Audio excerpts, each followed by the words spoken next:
Alright, welcome back YouTube. You know how I like to give it to you raw, give it to you real, live, unedited, uncut. So I was up on the roof putting some muck down because we had more leaks. Stay with me, don't get bored. Please like, share, and subscribe. That there was an exhaust estimate waiting for me while Caleb was doing some things. And it was on an Audi. I saw it in the parking lot when I was on the roof, and I came down. I was like, all right, let me clean myself up and then get it in the shop. Pull it in the shop. It's got a bunch of warning lights on. It says it's here for exhaust. I drive it up on the lift, put it up in the air, walk away, come back, and RJ saying, oh my God, what's going on with this car? It's spewing antifreeze out from under the car, and I'm like, what the frig, right? You know.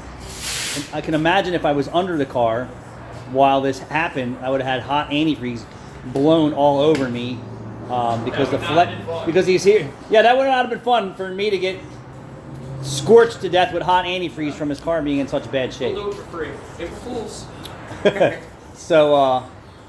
So Rachel calls the customer and sends him a picture like, hey dude, we pulled your car in the shop, put up in the air, checking the exhaust, and it's spewing antifreeze out from under it. So I lowered it down and seen the hose at the back of the engine is missing 50% of the male part that goes in the hose of the hose clamp. I'm like, all right, well, somebody was in there and obviously doesn't know that the male part needs to be more than 50%. And if it's a 180,000 mile plastic fitting, it's done.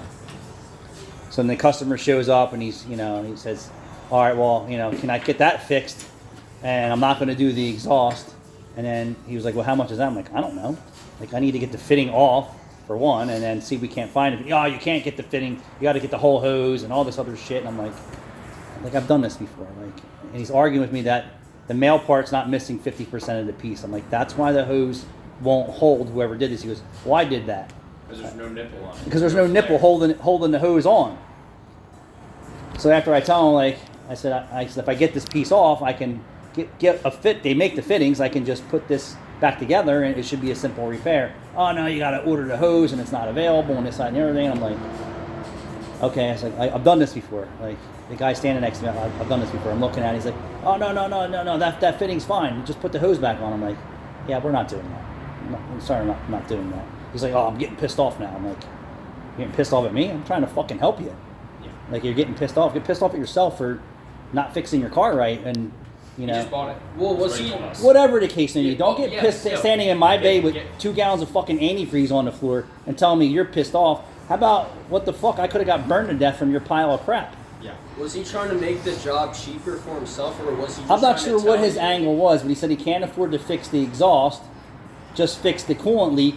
But then he's like, well, just put the clamp back on so I can get it out of here. And I'm like, tell you how to do your job. He's telling me how to do my job. I'm like, and I looked over at Rachel and said, I'm not going to be nice if I got to say another thing to her. I looked right over and said, she's seen my face and she knows how I was going to get. Yeah. So I say, okay, well, I guess we're done. I closed the hood and I told Caleb to back it out. But you're in the bays. Your car created a problem in my bays. Had nothing to do with me minding or anyone. See RJ, thank you. See you, man. I could have got burnt to death, scorched. Caleb could have got scorched. Anybody in my shop could have got scorched because the car's over your head. You were running it to check the exhaust system. And then a hokey repair that the customer didn't hold, which is spewing hot antifreeze all over the place. Can you put a license plate real quick on the front bumper or the dust car? Yeah. What got me was 2 things. One, as I'm identifying to him where the problem is, and he already knew that it was a problem because he was the guy. He was the guy that did the hokey work. That's hokey when you're doing a temporary repair, meaning you're going to put that little bit left of that hose barb on, and I'm going to show you guys. And this is plastic, 190,000 mile vehicle, not in good condition. And I didn't even get my chance to put my hands on the hose. Volkswagens don't use regular hose clamps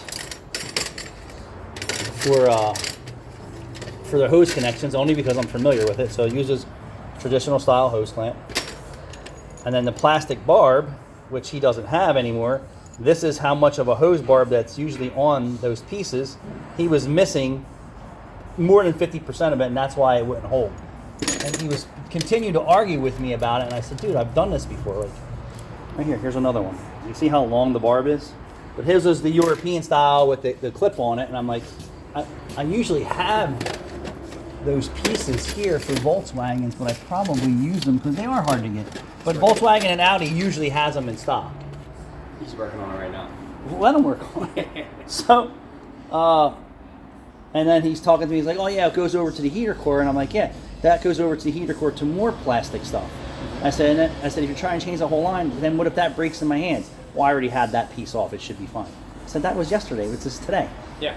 Right? It's obviously been through at least one heat cycle since then. So he's like, "Yeah, just put the hose clamp on." I was like, "Yeah, we're not going to do that." But that's the second part. He's telling me how to do the job when I already know how to do my job and I know what the right thing is. And what he did was a temporary repair, and he should have parked the car before he put somebody else in danger like me, with no regards to me in the bay, none. Most people don't. You know, the guy that's there trying to help you, and you want to act like an asshole, and that's just how it is. Or a-hole, can we say that? And not only that, I had to pay someone to clean up the 2 gallons of antifreeze and rags that's spilled all over my bay. For him to not want to fix his car right, but you know. It comes in waves here, and I just told April, like, I'm really getting tired of it. You know, I love what I do. It's the people that annoy me, and the parts that are even worse. And I don't hate I don't really hate really anyone. It's the situations that people bring to us. And I know we're in the problem-solving business, and people telling us our problems and fixing that, but have some respect for the guy who's standing under your hood that could have been burned to death by your car. Which is no fault of mine, our own Meinekes or anyone else. I mean, we started your car, we brought it in, put it on the lift, left it, put it up in the air running. You should be able to leave your car running up in the air for days as long as it has enough gas and antifreeze and oil in it without it blowing hoses. And knowing that he did a hokey repair and never went to the next step to fix it right, you know, could have damaged me, which is the true thing. I could have been boiled to death. But for him to just say that he's getting pissed off, why would you even say that? Keep that to yourself. Your car is broke. Your car has problems. It's not legitimately my problem. I'm here trying to help you. So it's the real deal here. It's the real deal, Holyfield, all the time here at Meineke Sentiments, and it's just a bunch of nonsense sometimes.